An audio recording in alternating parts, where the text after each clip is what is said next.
I'm Greg Hunter. Welcome to USAWatchdog.com. This is a little bit out of our wheelhouse because it's about the environment, it's about the planet. But without the environment and the planet, you don't have, a financial system, you don't have a political system. You really have just a big ball of fire, a big ball of nothing on planet Earth. The person I am going to bring on, I've had on a couple of times. We've been following this story. He's been following this story with his own money and fighting the good fight and out there warning people about the severe problems with what many of you know as chemtrails. And I want to start this off with the interview. They're not chemtrails. That's not a scientific term. That's a slang. And if you look up chemtrails on the internet, you won't see, you'll see a bunch of goofy stuff on there. We're talking about geoengineering and things like solar radiation management. And to talk about this phenomenon going on, and been going on for decades, Dane Wigington from geoengineeringwatch.org. Dane, thank you for coming to us from California. Thank you, Greg. Thank you for your voice in this battle. It's very, very important that people hear from those with credibility as you have. Well, thank you very much, but you have a lot of credibility, too. I know you don't take donations. You don't, well, you do take donations, but you don't have any real corporate sponsors or anybody like that. You've been fighting this fight with the geoengineeringwatch.org, which is a big site. You get a lot of traffic to it every month. And I got that right about that. It's not chemtrails. People know it as chemtrails. But it's not chemtrails. It is geoengineering. It is solar radiation management. These are sciences. These are planetary science disciplines. Correct? You're absolutely correct. Stratospheric aerosol injection. There's a number of science terms, but climate engineering, solar radiation management, two great terms, leads to hard science. Chemtrails is the buzzword that all the political system, all the agencies are trained to shut down and deny any sort of inquiry, and so we want to avoid that sort of track. Okay, and to start off, too, this is one of the pictures you sent me, and I've had other people, oddly enough, around the globe, somebody from Switzerland, somebody from just last week from Illinois, send me a picture that looks something like this, and what I'm holding up is the sky cross-hatched, with a pattern that, pilots, trolls, pilots, whatever, they'll get on and say, oh, no, this is just contrails. This isn't really, aerosol spraying or geoengineering or solar radiation management. I'm showing up a picture with this crosshatch over the sky. You sent me. This is one of the many pictures and videos and things on your site. This is what we're talking about, just to start off. This kind of spray pattern, which they're trying to basically cool the planet. But you're saying that what they're doing is wrecking the planet, and you have hard proof in the form of a new document that you have released last week, that you uncovered, a Senate document, a 750-page Senate document that lays out the geoengineering plan and on all that. Tell us about the document you posted on your site last week.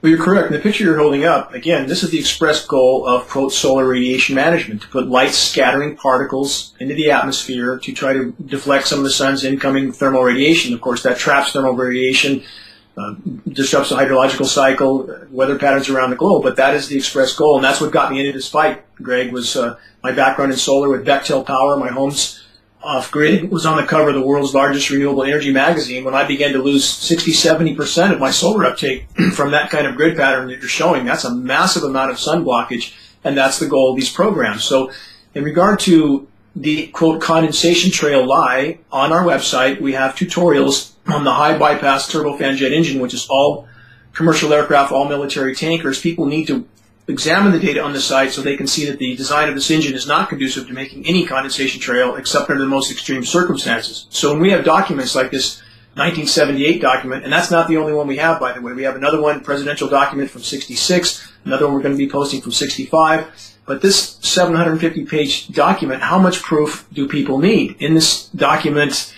is described the need for global cooperation between nations. There was some 50 or 60 named in the document involved with the programs as well. Even between nations that would otherwise have hostilities between them, those hostilities are to be put aside for the cooperation with these programs. The document also names about 10 federal agencies, about 12 major universities, describes the need for complete immunity from liabilities created for all those involved in these programs, to have complete immunity for the damage they've done, basically. It's an extremely damning document, and again, the entire document is posted at geoengineeringwatch.org. You can read all 750 pages of this congressional document that describes biological implications, social implications, legal implications. It's extremely extensive, and again, how big does the elephant in the room need to be, Greg, before people realize that although the media is trying to spin this and hide it for obvious reasons, there's no question about these programs being real and ongoing. And this is about not only just about trying to cool the planet, but you're saying that yeah, sure, we have problems with some global warming caused by human activity, but you're saying that what their fix is making it exponentially worse. Talk about that. Well, again, it's the same mentality that we see in the pharmaceutical industry to treat things in a manner that might hide a symptom but make the overall situation far worse in the human body. The same is true in this case with the planet as a whole. And as you so correctly said at the beginning of the show, I don't care how much money you print or what sort of numbers you manipulate, like the unemployment figures and so forth. When the environment doesn't produce anymore, it's game over. And historically, the environment has produced 75% of all global GDP for free. No longer. So in this 750-page document, again, the expressed goal is for those in power to decide who should get more rain, who should get less rain. And even within this document, they already cite, because it had been going on, as it is made clear in the document, for at least 30 years prior to 1978. We're back to the late 40s now. We have other documents to prove they had been at it on a big scale since the late 40s.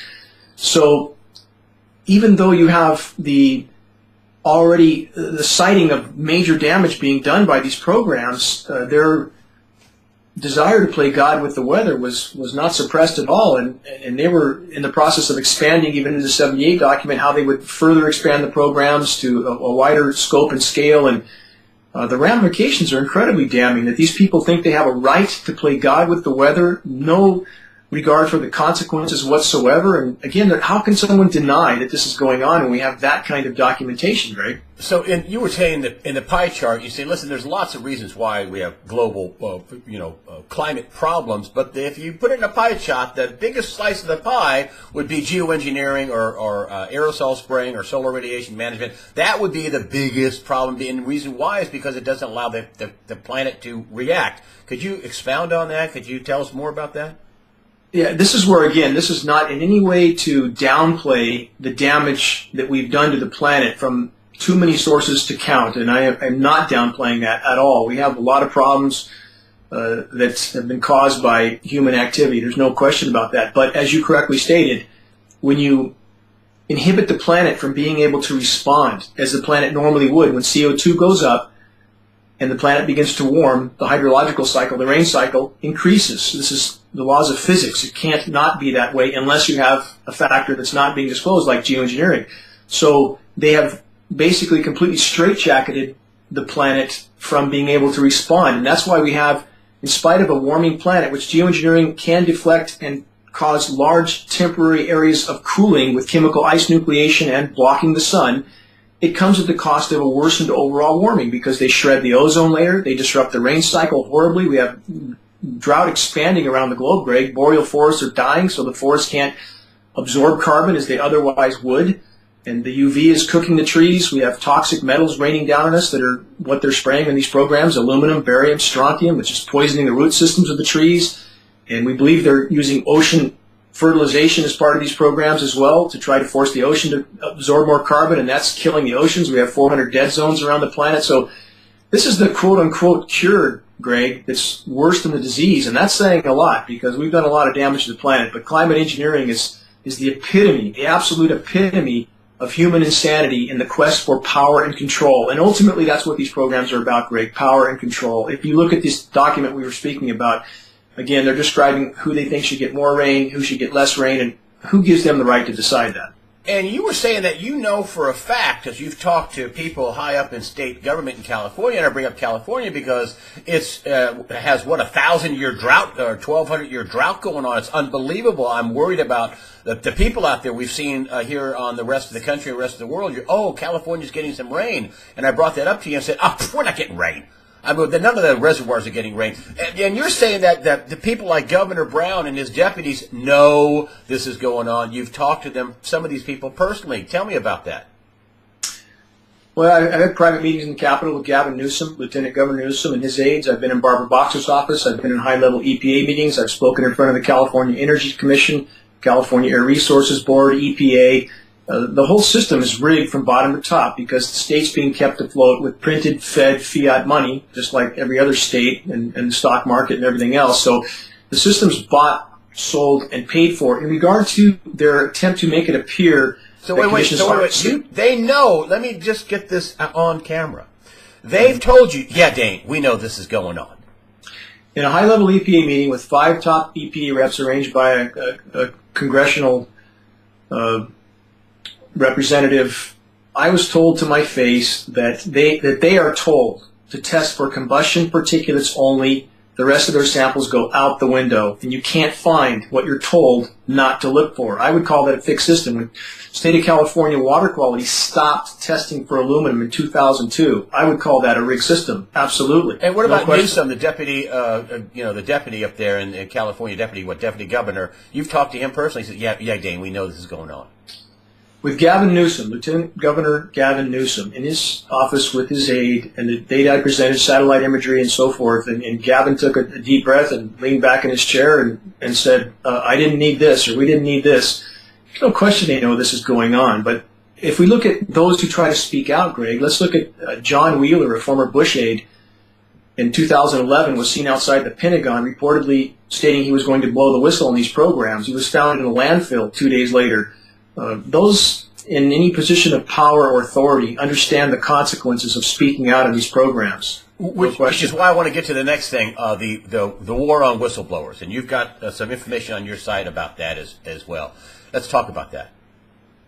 Well, if I could back up and finish that one question from before, you asked about did we get rain, is there drought relief? Yes. There's a very strong psychological aspect of what's going on to try to paint a picture to the public that's not accurate. Just like last year, what do we see on the news over and over and over? We saw Boston snow, Boston snow, Boston snow, and no coverage that the whole West was dry of snow, that we had the Canada and Alaska without snow, and they don't report on that. And like right now, when we see California got a few flash floods, that doesn't help the drought. A few isolated flash floods doesn't mean anything. And to give you an idea of how bad the drought is, again, it's at least a 1,200-year drought, and we haven't gotten any water in Northern California where the reservoirs are. And for the last 8 years, not 4, but 8 years, we're 250 inches of rain short where I live, 250. So bottom line is there's a lot of manipulation going on to try to pacify people so they don't understand how grave the situation is. In regard to the whistleblower, and let me just. And you're saying that people, the people in California, from the governor, lieutenant governor, the senators, the higher ups, they know this is going on. That the geoengineering is causing this is amplifying this problem. I was at the Capitol, one of many trips I've made to the Sacramento Capitol, California State Capitol. The last time I was there was about 90 days ago, and told by congressional aide, quote, off the record, we all know what's going on, we don't know what to do. This is the biggest elephant in the room. It's, everybody's afraid to step out of the shadows, but in the meantime, the ship is sinking, the entire ship, and we're all on it. And then your war on whistleblowers, you have a CIA expert that has also some information on that on your site. We do. Kevin Shipp, who I salute his courage for speaking out, and we have just posted, and I encourage anybody to look at and read this under the recent column, a detailed outline of the procedure that's used to deal with anybody who dares to tell the truth. Multiple steps that if the person continues to try to tell the truth after disciplinary action and a lot of other steps that are taken, that the consequences just continue to ramp up until they become potentially the ultimate consequence, as John Wheeler I just mentioned at the Pentagon, if they go too far. Now, we have an example of this going on right now. With our team of attorneys that's preparing to file suit on this issue, we spoke to an EPA District 5 representative, 14-year veteran, environmental biologist, and he is in the process. He's trying to disclose that he's finding aluminum contamination that he connects to the climate engineering programs, exactly as all our lab tests from around the globe have conclusively proven. And he's being radically disciplined. His computer's already been taken away from him. He's being investigated. All the procedures that the CIA, former CIA officer describes are happening to this EPA person that we're communicating with right now. And these are things they do to people in the government trying to blow the whistle. Absolutely. And then, people ask why we don't hear from anybody in these programs. Well, why would we? How many people have tried to speak out, like this EPA person we're speaking to right now? How many people are trying to bring the truth to light, but are having the hammer literally lowered on them? And then, what about the gag order with NOAA and those folks like that? Tell me about it's basically a confidentiality agreement. You're calling it a gag order. Tell me about what's going on with that. That's outside. That's still inside the government, but not exactly the CIA heavy hand that you were talking about. Well, it's all connected. Again, when we have documents, as we described, we have a presidential document from '66, which is on our site. That's 80 pages long, describing these programs in great detail. We have this 750-page congressional document. We have film footage of these tankers spraying. We have lab tests from the ground. We have recent congressional governance documents, UN global governance documents. I mean, we have 150 patents. We have mountains and mountains and mountains of data. So the meteorological community, the government agencies like National Weather Service and NOAA, these people know these programs are going on. They're not stupid. They're simply afraid to speak out. And I've personally spoken with a NOAA scientist who told me the same thing the congressional rep did, that we know about these programs, but and she said, I quote, we're alarmed as hell. We don't know what to do. We have no First Amendment protection. So these people know. So now what we have, as of a few weeks ago, actually, the way I caught wind of this, Greg, was I was mailed an envelope with a copy of the letter from PEER, the Public Employees for Environmental Responsibility, from their attorneys, that was sent to me with no letter, no clue as to who sent it, no return address. Someone was trying to give me a heads up, someone who was obviously afraid of having repercussions for giving me a heads up. That's what got me onto this particular gag order that's going on right now. And everybody who denies this issue would have to ask themselves, why in the world would the government meteorologists, the climate science personnel, have a gag order placed on them in every single employee in National Weather Service and NOAA if there wasn't something damn big to hide? It's an illegal gag order, and that's what it's being called by the attorneys for these employees. They're telling them you can't talk about geoengineering or solar radiation management or this spraying. You can't talk about any of this weather modification we're doing. That doesn't exist. Let me read a quote to you from Bill Hopkins. He's the executive president for the National Weather Service Employees Organization. He says, as a taxpayer, I find it highly disturbing that a government agency continues to push gag orders to hide how they operate. This is the work of the American government, owned by the American public, and should be open to the American public. Jeff Roosh, the executive director for PEER, Public Employees for Environmental Responsibility, said the National Weather Service is about the last place where national security-style secrecy rules need to be enforced.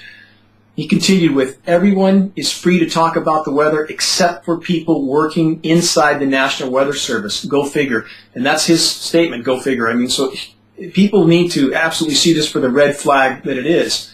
Gagging all the climate-related personnel in the U.S. government. Why? Because a lot of people are, I think, getting very uncomfortable about lying. They understand the magnitude of what's going on and the consequences for all of us if this continues. So quite simply, we don't need a carbon tax. We need them to stop spraying.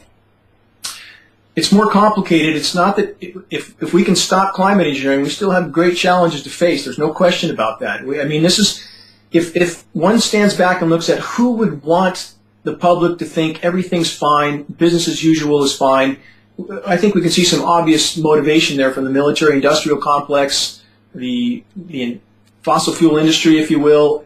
I mean, these are all problems. There's no question about that. But geoengineering is a bigger problem than all of those put together because the planet can't respond. We can't know where the climate's really at. And we have this massive elephant in the room, Greg, being excluded from all climate modeling because these people are gagged. So you have the IPCC, the largest scientific panel ever created in human history, 2,000 plus climatologists on any subject. It's the largest panel ever created. And they are not even accounting for the biggest single climate disrupting factor of all, climate engineering. So you have environmental groups who pretend to be fighting for the environment, that are also blatantly, hypocritically ignoring this issue. You have, unfortunately, a lot of institutions that seem more concerned about their 501c3 than they do about telling the truth. And the environmental groups, I'm sorry to say, are playing right into this because they are being as hypocritical as they could possibly be. And I deal with a lot of them, Sierra Club, Greenpeace, and they are simply protecting their nonprofit status, and they won't address this issue either. And then your big problem isn't CO2, it's methane. And you were telling me in the pre-interview that, we could turn the planet into Venus. Tell me about that.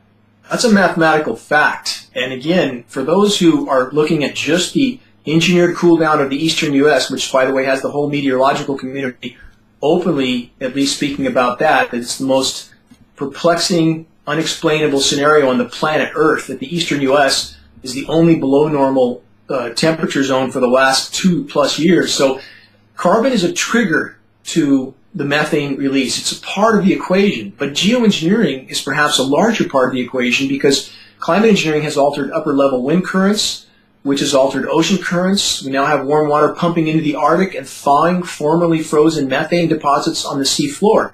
So methane is the true linchpin in our collective coffins, and if it continues to release, there's enough methane, Greg, mathematically, in the Arctic alone to cause a Permian-style mass extinction 100 times over, and it's releasing now. We have the atmospheres filling with methane. We're seeing the average nighttime low temperatures rising twice as fast as daytime highs, and that's what we would expect to see with methane flooding the atmosphere, because methane, and this is important for people to understand, methane over a 10-year time horizon is 100 times more potent a greenhouse gas than CO2. 100 times.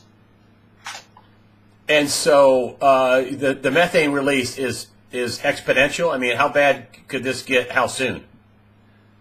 It's getting bad already. We're seeing methane counts. Over the last million years, methane atmospherically has not been over 700 parts per billion. CO2 is measured in parts per million. Methane's in parts per billion.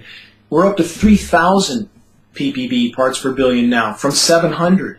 That's a massive increase, and it's escalating exponentially. So the bottom line is the gravity of what's unfolding now cannot be overstated. And for those who think that this is some sort of natural cyclical pattern, we have the damage done from a lot of activities, the cutting down of forests, the paving of the planet, and so forth, and specifically in climate engineering, the intentional effort to disrupt the climate system. How can anyone on any side of the fence environmentally think that anything is natural at this point when you have this giant geoengineering elephant in the room wreaking havoc with Earth's climate system by people who are all trying to play weather whack-a-mole, which amounts to weather warfare, which amounts to biological warfare, because we have to breathe what they're spraying.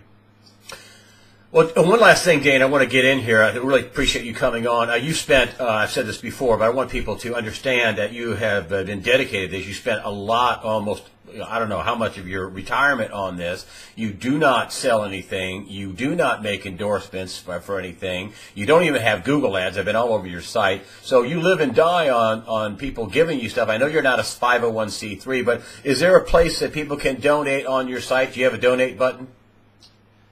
We do, and again, what donations we do get goes toward materials. The big event we had in Reading, 1,000 commercial DVDs were given away. The whole event was free for everybody. We don't charge admission.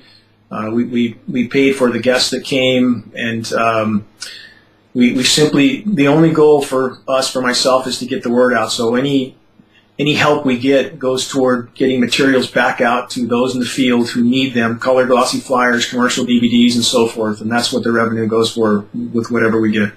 Okay, geoengineeringwatch.org, that's the site. There's a donate button for you guys watching on YouTube. I'll put the link to actually the donations page in the after the interview section. Go into the right through on YouTube and into USA Watchdog. Scroll down. I'll put that in there. Dane Wigington, I really appreciate you coming on and giving us an update on all points on the geoengineering solar radiation management story that many people consider to be chemtrails. Geoengineeringwatch.org is the website. I'll have links to that as well. Dane Wigington, thank you so much for joining us today on USAWatchdog.com.